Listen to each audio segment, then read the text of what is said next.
Welcome to Sunanda kitchen. ನಾನು ಇವತ್ತು tomato ದಾಲ್ ಮಾಡ್ತಾಯಿದ್ದೇನೆ. ನಾನು ಇದಕ್ಕೆ ನೋಡಿ ಇಲ್ಲಿ ಬೇಳೆನ ತೆಗೆದುಕೊಂಡಿದ್ದೀನಿ. ತೊಗರಿಬೇಳೆ 1 ಬಟ್ಟಲಷ್ಟು. ಇದರ 2 ಪಟ್ಟಷ್ಟು ನಾವು ಟೊಮೆಟೊನ ತೆಗೆದುಕೋಬೇಕು. ಈರುಳ್ಳಿ ತೆಗೆದುಕೊಂಡಿದ್ದೇನೆ. ಅದೇ ರೀತಿ ನಾನು 1 ಗಡ್ಡೆಯಷ್ಟು ಬೆಳ್ಳುಳ್ಳಿ ತೆಗೆದುಕೊಂಡಿದ್ದೀನಿ ಮತ್ತು 2 ಹಸಿಮೆಣಸು ತೆಗೆದುಕೊಂಡಿದ್ದೇನೆ. ನೀವು ಖಾರಕ್ಕೆ ಅನುಗುಣವಾಗಿ ನೀವು ಎಷ್ಟು ಬೇಕಷ್ಟನ್ನು ತೆಗೆದುಕೊಳ್ಬೋದು. ಇದನ್ನು ಹೇಗೆ ಮಾಡೋದು ಅಂತ ನೋಡ್ಕೊಂಡು ಬರೋಣ ಬನ್ನಿ. ನಾನು ಇಲ್ಲಿ ಬದಲಿಗೆ ಒಂದು ಕುಕ್ಕರ್ನ ಇಟ್ಕೊಂಡಿದ್ದೇನೆ ಒಲೆ ಮೇಲೆ. ಇದಕ್ಕೆ ನಾನು ಒಂದು 2 ಸ್ಪೂನಷ್ಟು ಎಣ್ಣೆನ ಹಾಕೋತಾ ಇದ್ದೇನೆ.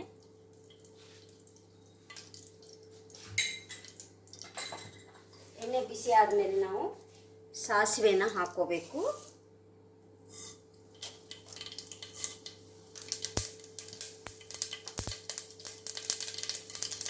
ಸಾಸಿವೆ ಸಿಡಿತಾ ಇದೆ ಇವಾಗ. ಸ್ವಲ್ಪ ಜೀರಿಗೆ ನಾನು ಹಾಕೋತಾ ಇದ್ದೇನೆ.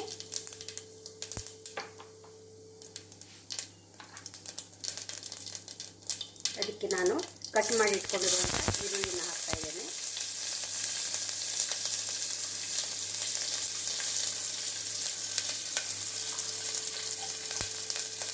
ಕರಿಬೇವನ್ನು ಹಾಕ್ತಾ ಇದ್ದೇನೆ ನಾನು. ಹಸಿಮೆಣಸು ಹಾಕ್ತಾ ಇದ್ದೇನೆ.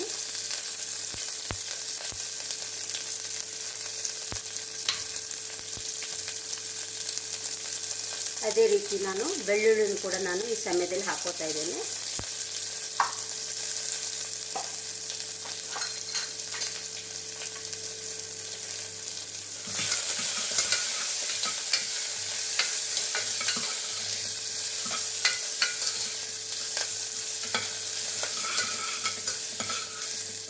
ಇದು ಸ್ವಲ್ಪ ಫ್ರೈ ಆಗಬೇಕು.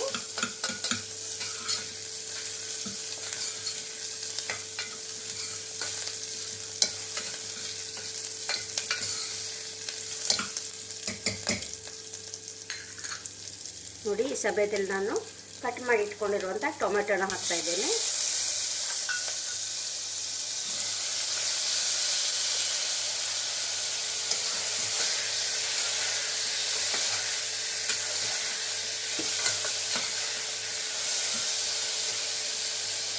ಸ್ವಲ್ಪ ಅರಿಶಿಣದ ಪೌಡ್ರನ್ನು ಕೂಡ ನಾನು ಸೇರಿಸ್ಕೊತಾ ಇದ್ದೇನೆ.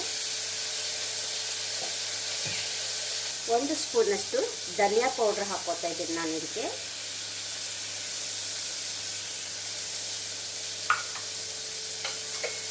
ಅದೇ ರೀತಿ ಕಾಳು ಮೆಣಸು ಪೌಡ್ರನ್ನು ಕೂಡ ನಾನು 1/4 ಸ್ಪೂನಷ್ಟು ಹಾಕ್ಕೊಳ್ತಾ ಇದ್ದೀನಿ.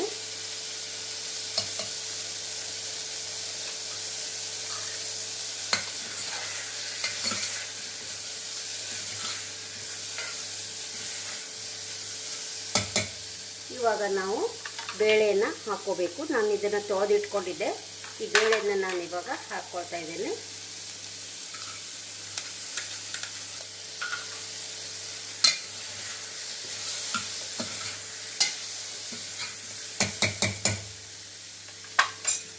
ಸ್ವಲ್ಪ ಹುಣಸೆ ರಸ ಹಾಕ್ಕೊಳ್ತಾ ಇದ್ದೇನೆ. ಹುಣಸೆ ಹಣ್ಣನ್ನು ನಾನು ನೆನೆಸಿಟ್ಕೊಂಡಿದ್ದೆ. ಆ ರಸವನ್ನು ಕೂಡ ನಾನು ಹುಣಸೆ ನೀರನ್ನು ಹಾಕ್ಕೊಳ್ತಾ ಇದ್ದೇನೆ.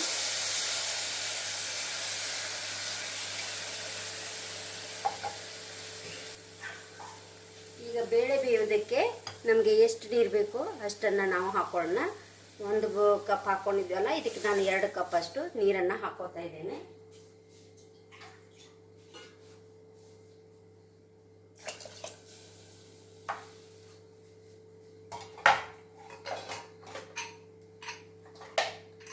ಇದು 3 ಸೀಟಿ ಊದಿದ ಮೇಲೆ ನಾನು ಒಲೆನ ಆಫ್ ಮಾಡ್ಕೊತೀನಿ. 3 ಇಂದ 4 ಸೀಟಿ ಆಗಬೇಕಿದು. ಬೇಳೆ ಚೆನ್ನಾಗಿ ಬೇಯಬೇಕು.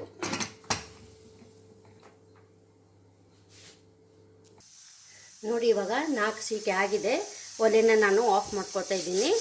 ಇದು ತಂಪಾಗಕ್ಕೆ ಬಿಡೋಣ. ಇವಾಗ ಕುಕ್ಕರ್ ಈಗ ತಂಪಾಗಿದೆ, ತೆಗೆದು ನೋಡೋಣ ನಾವು. ನೋಡಿ, ಬೇಳೆ ಚೆನ್ನಾಗಿ ಬೆಂದಿದೆ. ನೋಡಿ,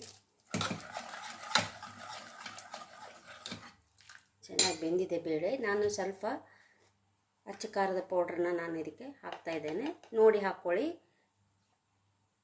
ನಾವು ಹಸಿಮೆಣಸು ಮತ್ತು ಪೆಪ್ಪರ್ ಪೌಡ್ರ್ ಹಾಕಿರೋದ್ರಿಂದ ಇದನ್ನು ನೋಡಿ ನಾವು ಹಾಕ್ಕೋಬೇಕು. ಮತ್ತು ರುಚಿಗೆ ತಕ್ಕಷ್ಟು ಉಪ್ಪನ್ನು ನಾನು ಇವಾಗ ಇದಕ್ಕೆ ಸೇರಿಸ್ಕೊತಾ ಇದ್ದೇನೆ. ಮತ್ತು ನೀರನ್ನು ನೀವು ನಿಮಗೆ ಯಾವ ರೀತಿ ಬೇಕು ಅಂತ ನೋಡಿ ನೀವು ನೀರನ್ನು ಹಾಕೋಬೋದು. ಇದು ಸ್ವಲ್ಪ ದಪ್ಪ ಇದೆ, ನಾನು ನೀರನ್ನು ಹಾಕಿ ಇದನ್ನು ಸ್ವಲ್ಪ ಕುದಿಸ್ಕೊತಾ ಇದ್ದೇನೆ.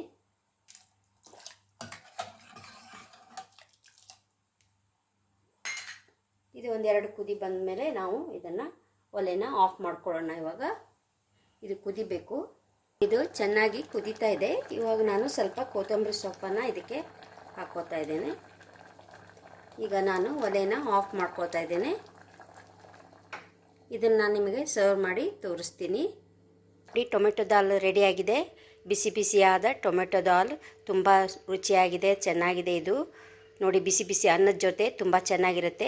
ಸೈಡಲ್ಲಿ ಹಪ್ಪಳ, ಸಂಡಿಗೆ, ಮಜ್ಜಿಗೆ, ಮೆಣಸು ಇದ್ರಂತೂ ಕೇಳೋದೇ ಬೇಡ, ಜಾಸ್ತಿ ಊಟನೇ ಹೋಗುತ್ತೆ. ನೋಡಿ, ನೀವು ಕೂಡ ಟ್ರೈ ಮಾಡಿ. ನಾನು ಯಾವ ರೀತಿ ಹೇಳಿದ್ದೀನೋ ಅದೇ ರೀತಿ ನೀವು ಮಾಡಿ ನೋಡಿ, ತುಂಬ ಚೆನ್ನಾಗಿ ಬರ್ತದೆ. ಮತ್ತು ಇದನ್ನು ನಾವು ರೋಟಿ, ಪರೋಟ ಕೂಡ ಇದು ತುಂಬ ಚೆನ್ನಾಗಿರ್ತದೆ. ನಾನು ಯಾವ ರೀತಿ ಹೇಳಿದೆ ಅದೇ ರೀತಿ ಮಾಡಿ ನೋಡಿ, ನಿಮಗೂ ಎಲ್ಲರಿಗೂ ಇಷ್ಟ ಆಗುತ್ತೆ ಅಂತ ಅಂದ್ಕೋತೀನಿ. ನನ್ನ ವಿಡಿಯೋನ ಯಾರ್ಯಾರು ಸಬ್ಸ್ಕ್ರೈಬ್ ಮಾಡಿ ಮತ್ತು ಲೈಕ್ ಮಾಡಿ, ಹೀಗೆ ಸಪೋರ್ಟ್ ಮಾಡ್ತಾಯಿರಿ. Thank you.